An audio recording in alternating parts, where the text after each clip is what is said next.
Thank you अभिषेक, तुम्हारी मेरी मदद की। किसी के लिए भी यही करता मैं। इंसानियत कहते हैं इसे, ज्यादा पर्सनली लेने की जरूरत नहीं है।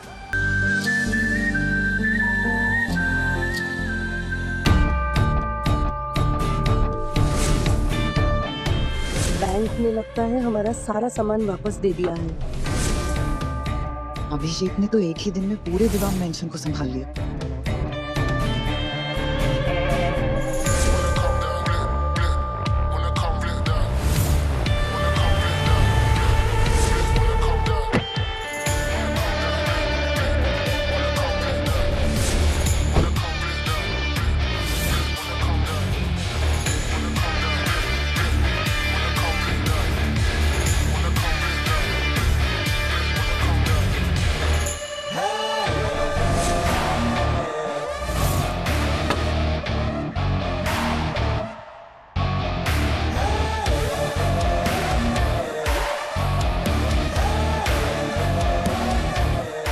जिस एटीट्यूड से अभिषेक ने सब कुछ हैंडल किया है, हैट्स ऑफ। वाकई अभिषेक ने आज ये साबित किया है कि ये भाई साहब का खून है, बल्कि उनसे भी एक कदम बढ़कर है। और देखो, सब कुछ वापस आ गया। अभिषेक,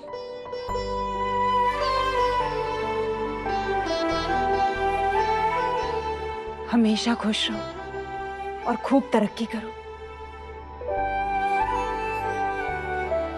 भगवान तुम्हें हर बुरी नजर से बचाए। जब से वो बुरी नजर इस घर से गई है, चमत्कार पे चमत्कार होने लग गए हैं। जो कुछ भी हमने खोया था, मान सम्मान सामान, सब लौट आया है। बहुत खुश है हम जब से वो आरोही है। दोबारा मुझे उसका नाम नहीं सुनना इस घर में, उसे कोसने के लिए भी नहीं।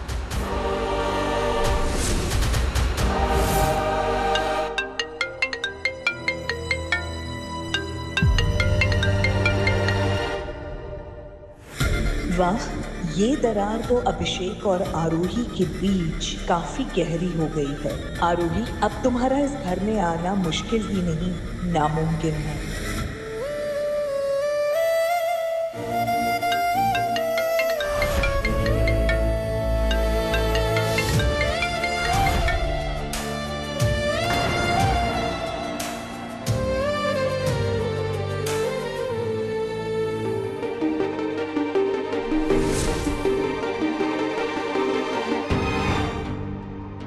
प्रेस वाले अपने आर्टिकल में पापा जी को कमजोर इंसान दिखा रहे हैं, पर क्यों? क्या कुछ है जो मैं देख नहीं पा रही हूँ? कोई क्यों जो मैं मिस कर रही हूँ?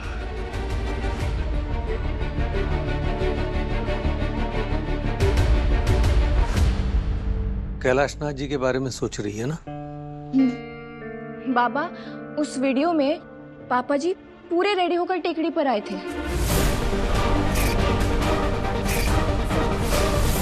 है ना अजीब?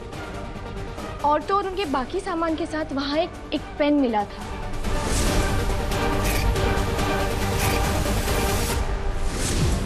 वो पेन उनका नहीं है, तो फिर किसका है?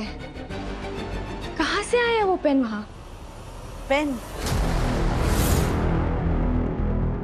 पेन मिला तो उससे क्या फर्क पड़ता है? भाई फर्क पड़ता है।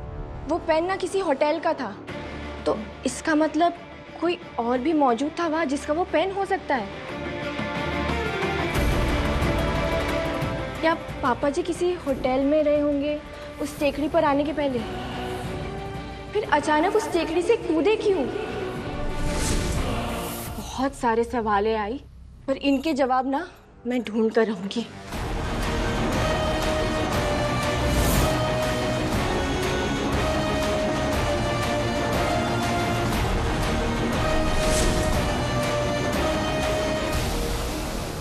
आई am sorry ma'am, hotel policies, guest की डिटेल्स किसी को नहीं दे सकते।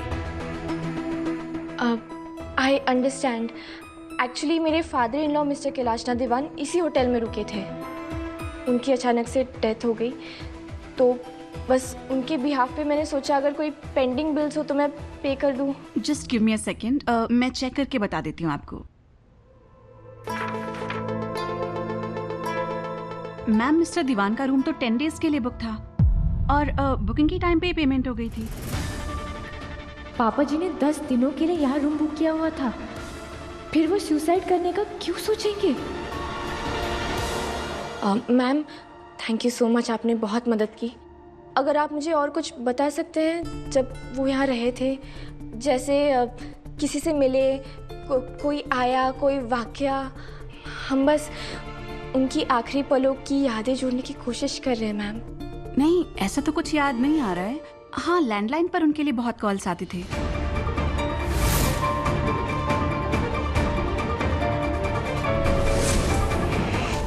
इस नंबर से मिस परिणीता राय, वो बार बार कॉल करती थी मिस्टर दीवान से बात करने के लिए, लेकिन बात नहीं हो पाई। मिस्टर दीवान तब तक जा चुके थे।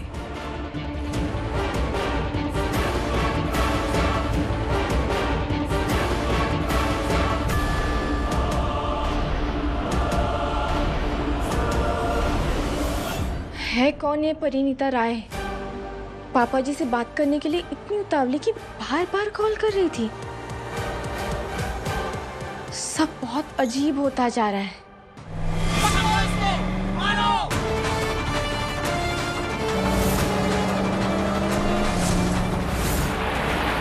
जल्दी चलो, हमें छुपना पड़ेगा। नहीं दीदी, नहीं, आप ये सब में मत पड़ो। ये ना गांव का मामला है, ये गांव वाले कभी बर्दाश्त नहीं करेंगे कि बाहर वाला इनके मामलों में पड़े। आपको छोड़ेंगे नहीं, आप यहाँ से जाओ। परिणीता, तुम नहीं नहीं,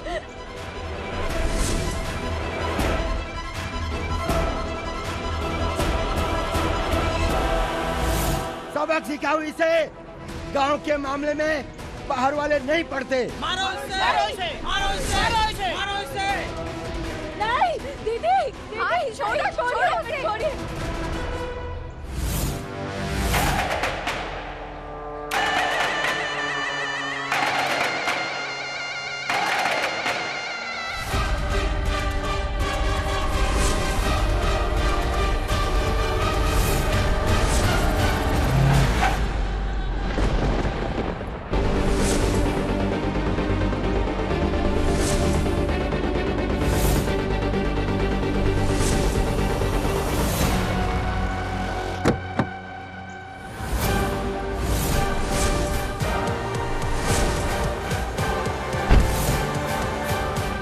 रास्ता पकड़ो साहब।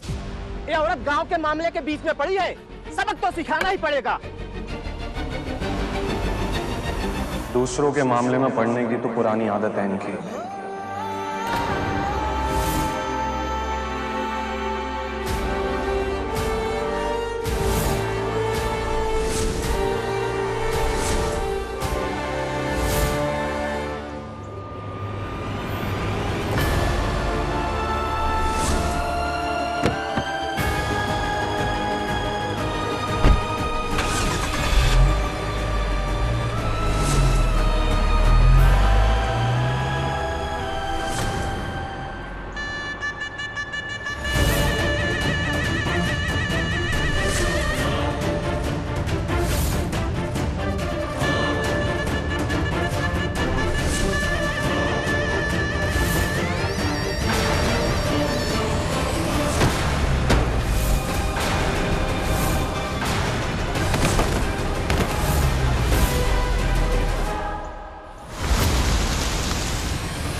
वो गाड़ी रिवर्स कर रहा था तो तुम लोग दिखे नहीं।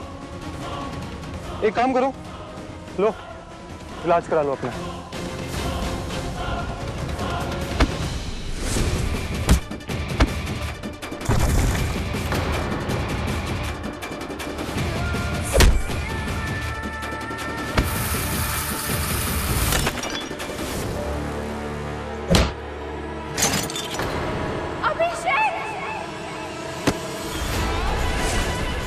पीछे से वार करने वाले लोग ना मुझे पसंद नहीं है।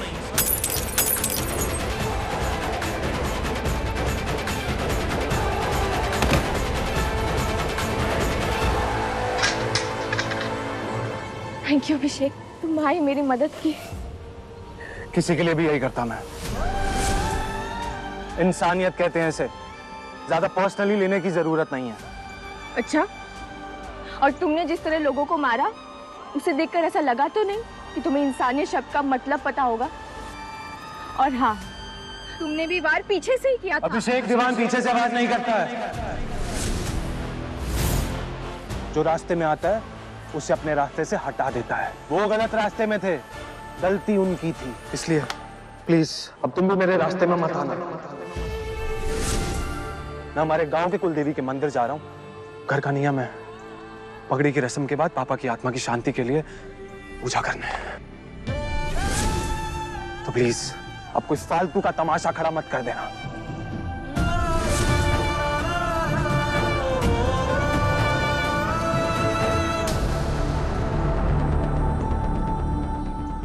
परिणीता को सजा मिलनी चाहिए।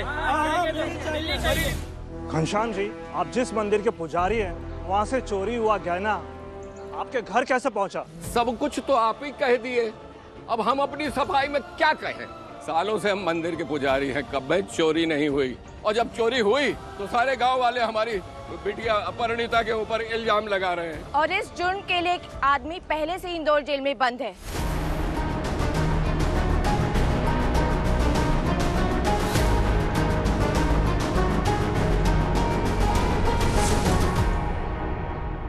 और यहाँ दोष परिणीता पर लगाया जा रहा है।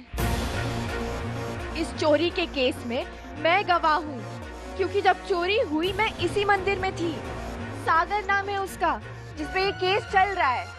तो आप किस आधार पर इस मासूम लड़की पर चोरी का इल्जाम डाल रहे हैं?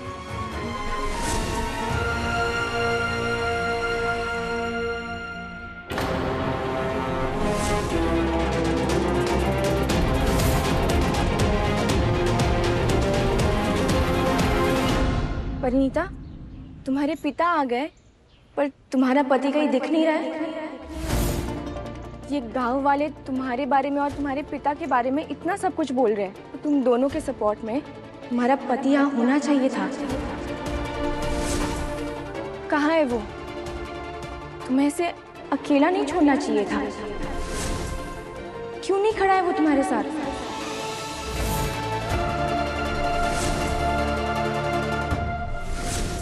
शहरी मैडम, गांव में सब इसे अपशुक नहीं मानते हैं। ससुराल वालों ने छोड़ दिया है। बचपन में ब्याह हुआ था पर गौना नहीं हुआ। होने को तो कुछ भी हो सकता है।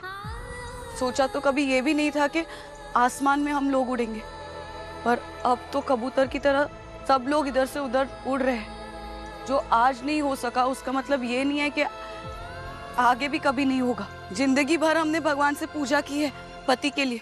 भगवान हमारी तपस्या देखे है और अब वही हमारे पति को हमारे पास भेजेंगे।